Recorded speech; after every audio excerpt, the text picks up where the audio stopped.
close to 3 million people in South Africa have already received the COVID-19 vaccine, and many who have received the Pfizer vaccine are due to get their second jab. Well, joining us now for an explainer on the importance of completing the course is Professor Barry Shube. He's the chair of the Ministerial Advisory Committee on Vaccines. Doctor, thank you for your time. Let's get straight to it. How long after their first dose of the Pfizer should people receive their second COVID-19 vaccine? Yes, thank you. Good morning. Thank you for having me. We're recommending a period of 42 days or 6 weeks after the first dose as being a fairly kind of optimal time for a number of reasons. So yes, our recommendation is 42 days interval between the two doses.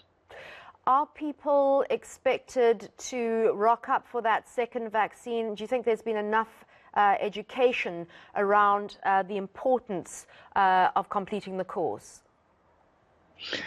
I would hope so. It is really something which is not involves the vaccine, Mac. It's really the Department of Health that are running the whole rollout, and the EVDS, the electronic vaccine data system.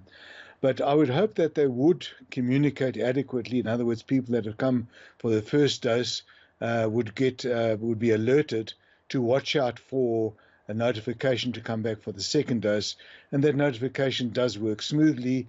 I think we're all holding thumbs that it does do that. After the second shot, does that mean that you have immunity? And if you do, is that infinite? I mean, do you have it for any period of time? Yeah, I think this is quite a very important question, and that is that no vaccine, none at all, even the very effective vaccines like the measles vaccine, give complete immunity. There's always a gap of remaining susceptibility. And certainly the vaccines do very markedly reduce the chances of A, getting illness, and B, getting a serious illness. And that's really the main aim of the vaccine. However, if somebody has been vaccinated, it doesn't mean that they're going to be completely protected from getting infection, getting illness, or passing it on to somebody. And that's why we do strongly recommend people that have been vaccinated must still take all the precautions, not only for themselves, but also for people that they come into contact with. So after the first dose, there is some protection, but not adequate. And this is why we need a booster. The first dose we technically refer to as the priming. In other words, it educates the immune system and it gives some degree of immunity. But it's the booster, the second one, which really consolidates that immunity. It's very important that you've actually told us that, because I think so many people who've had the vaccine, mainly the people I've spoken to on the J&J group, they feel that they really are over it now, and that they don't have to mask and they don't necessarily have to sanitize. So you're saying that that's absolutely not the case. Absolutely. I think realize that the vaccination is really for two purposes.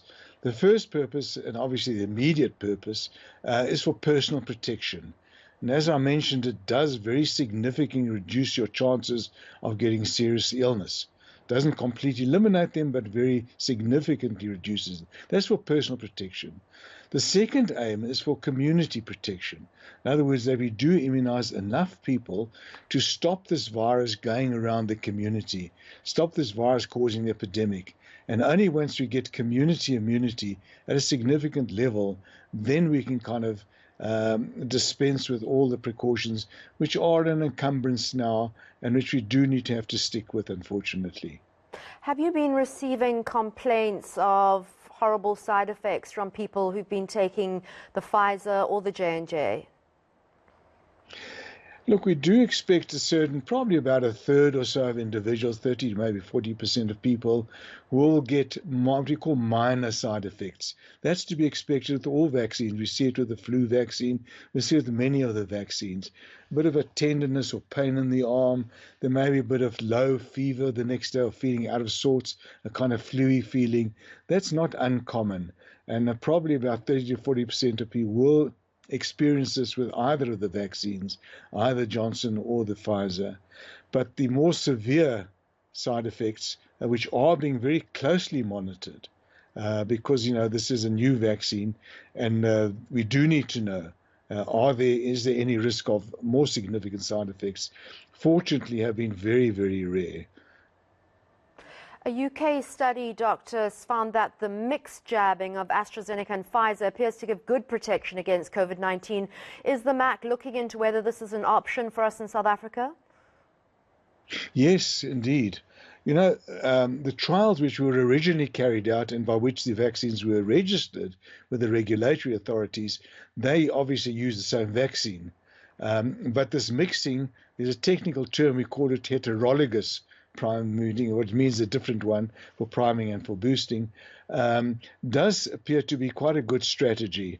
In the United Kingdom, of course, they used Pfizer and AstraZeneca as their initial vaccine rollout, and they're now looking at kind of mixing those at AstraZeneca with Pfizer and so on. We are also looking at whether the Johnson & Johnson vaccine could be boosted with another vaccine such as Pfizer. Doctor, you've taught me a new word. Heterologist is a better word for mixing. All right. Thank you. That was Professor Barry Shoup, who's the chair of the Ministerial Advisory Committee on Vaccines.